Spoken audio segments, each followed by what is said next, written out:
Hi, everybody. My name is Aline Tartaglia, and I'll be your host for this short video on voting online during CFA's virtual annual meeting.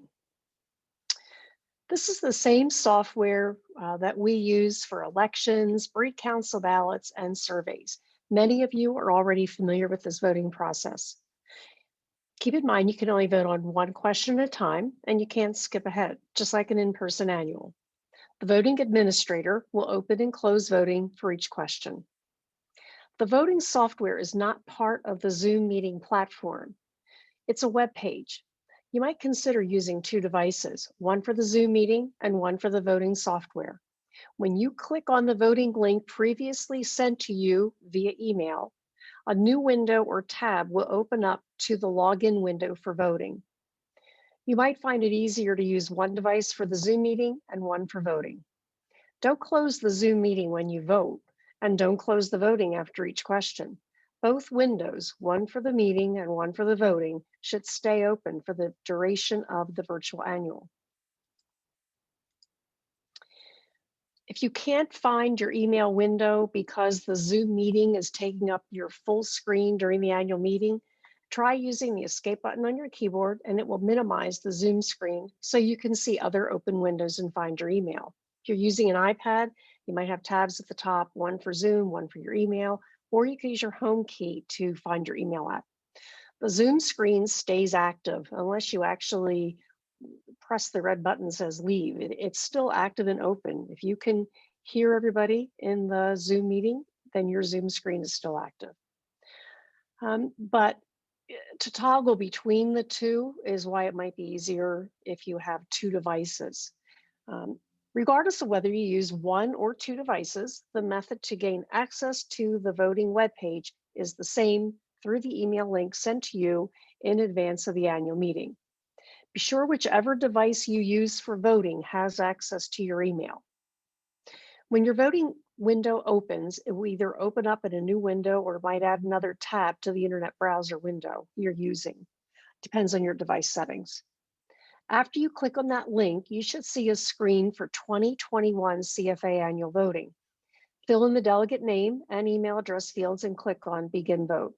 Doesn't matter if you're carrying one or two votes, the login is the same and the system knows if you're carrying two votes. Keep in mind the email address you use to log in must match CFA records. It's the email which we use to send the voting link to. Once you're logged in, you'll see a voting screen with your name, the club name or names you represent, and the list of 23 amendments and resolutions. The screen I'm showing you is a snapshot of a screen from the practice sessions we held. Your screen during the annual is going to look a little different. The proposal numbers correspond to the number of amendments and resolutions. You might notice there are placeholders for resolutions from the floor at the very bottom of the screen. We don't know what they are in advance, but we need to keep a spot open for them. Voting for each question has to be opened and closed by the voting administrator, and we will announce that during the meeting when voting is open and when it closes. We'll leave plenty of time for you to vote. The first question is a roll call question. This question will be, we have this to be sure everyone is logged in and ready to vote. Your attendance at the meeting will be determined by the roll call vote, so it's really important you answer it. Once you log in and answer the roll call question, the club or clubs you represent will be considered present and voting for the annual meeting. Just like we have present and competing cats at a cat show, you're going to be present and voting for the annual meeting. We will have the roll call question open 2 hours prior to the start of the annual meeting, and it will stay open. It's the only question which won't be closed. If you have any trouble joining the Zoom meeting, you can still participate in the roll call since that is done outside of the Zoom meeting. Remember, it's a separate web page.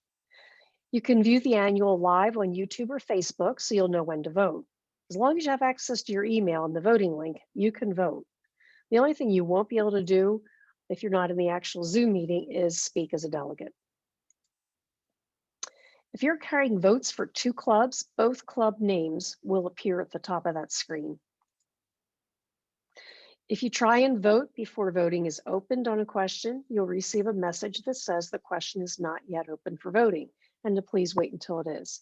Click on close and that will go away and bring you back to the normal voting screen.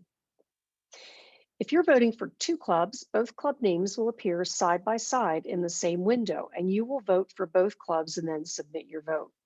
Although the clubs appear on the same window, the voting is independent, and you can vote differently on the question for each club. Yes for one club, no for another, for instance. Check to be sure you've answered the question as you wish and click on the blue Submit Your Vote button. This will record your vote. Once you click on Submit Your Vote, you can't change your vote. Until you click on Submit Your Vote, so you can change from yes to no or abstain, but once you've clicked on Submit Your Vote, you voted. A message will appear indicating your selection has been recorded.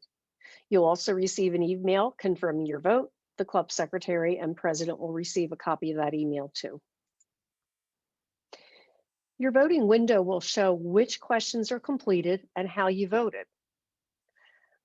The reminder that I'm showing you now is from the practice sessions we held. Your screen will have all 23 questions. If you're carrying two votes, information for both clubs will be displayed. Technical support will be available at all times to you during delegate check-in and the annual meeting. Contact information for this support is provided here. These are personal cell phone numbers. Please respect their privacy and use the cell numbers only for technical difficulties during delegate check-in or the annual meeting. So you see, there really isn't that much to voting. It's mostly finding the email link that we have sent to you in advance and then just keeping that window open all day. If for some reason you mistakenly exit out of the voting window, you can log back in and the software will bring you back to where you left off. Take a look at the other videos we prepared for you, Delegate Check-in and Zoom Basics and Etiquette for the annual meeting. Thank you for joining us, everybody. See you soon.